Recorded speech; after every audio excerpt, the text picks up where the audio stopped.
Hi mga Mima!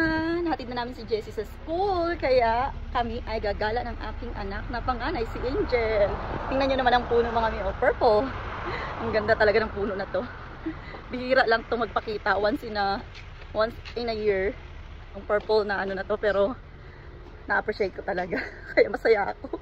Tuwing malapit na ang Pasko kasi lahat ng puno, halos lahat ng puno dito sa street na to ay purple. Ang ganda naman ng puno. Grabe.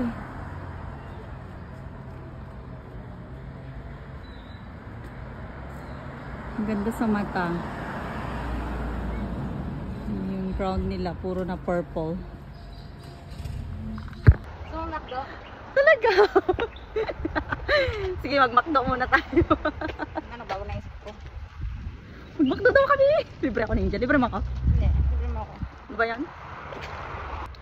Pupunta talaga kami mga misa, $2 shop. Off shop. Ukay-ukay na mga $2 lang. Pero bago ang lahat, mag-McDo daw muna kami, sabi ni Angel. Ililibre niya ako. Diba ang saya? Nalilibre na ako ng anak ko. Ayan na mga Mima, nandito na kami sa McDo. Macas, kung tawagin nila dito sa Australia. Bali, ano lang to, 1 kilometer lang to from our house. Hi, so. Ano kayong order ni Angel? Mag-Macas muna kami bago kami mag-ukay-ukay. Ang sarap talaga sa pakiramdam pag nalilibre ka na ng anak mo. Tingnan nyo. Oh, thank you, Jel. Ito ay matcha strawberry. Ice matcha strawberry. Sarap.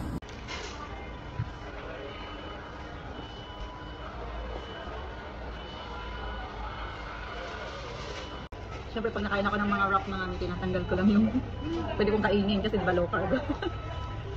Egg at saka bacon. Ang pala. Yung the rest, bibili ko na kayo here. Ayan, dahil nauhaw kami sa kalalakad namin. Inom muna. Ayun ang McDo. Ang mahal kasi ng tubig sa McDo. Si Angel. Tingnan nyo naman, oh, may playground dito. Hindi naman playground, park. Na may pa-free water. Kaya dito sa Australia, kahit saan ka magpunta, pumunta ka lang sa mga may park kapag nauhaw ka. Makakainom ka.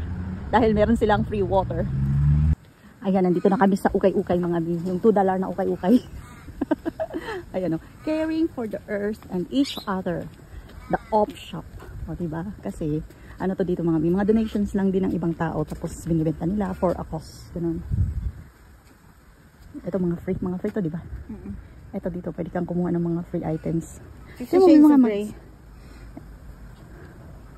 Yan, mga free items yan. Dito mga tag $2. Pasokin natin. Ay. Dami mga books. Ay, hindi tayo mag-video kasi. Nakapagalitan ako. Ayan mga ang dress. $2 lang. Tingnan nyo. Ang ganda. $2 lang. All adults clothes $2. Diba? Mahirap mag-video kapag ano.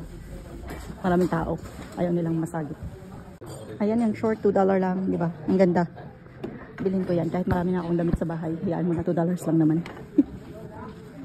Tingnan nyo, ang ganda ng shorts. $2 lang, di ba? Ayun si Angel na may din.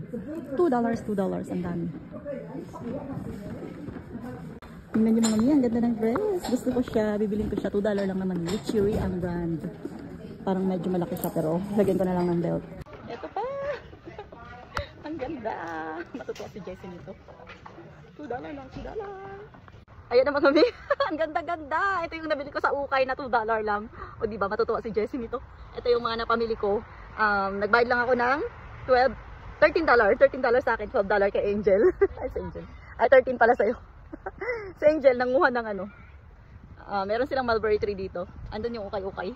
Malapit lang. Ang ganda-ganda naman ito. Ayan, suot-suot ko na. Hindi ko na tinanggal. Habang nag-walking dito sa syudad. Ciao. Ang cute-cute. Hello mga Mima, nakauwi na kami ni Angel ng bahay at andito na ako sa bahay. So, ko pa rin itong panda ba ito, Jel? Ano to, panda? Na $2 kong nabili. Ibigay ko pa dyan sa pagdating niya. Ayan, at ito na yung napamili ko sa ukay. Natin to $2. Dress na Witchery. Ang brand. Maganda siya mga niyo. Look. Witchery. One. Naka $13 ako. Tapos dress ulit. Yan, tingnan nyo yung dress. $2 lang to. Yung Witchery pala, $3 pala yun. Diba ang ganda? Tapos, shorts na cotton on, $2. Sana kasya to sa akin. Ito mga free. Marami ako nakuha free kasi marami din stock free doon. Siyempre, mahilig tayo sa free. At saka itong shorts. Ayan ang aking nabili sa Ukay. Nandito $2. Ang ganda. Yun lang.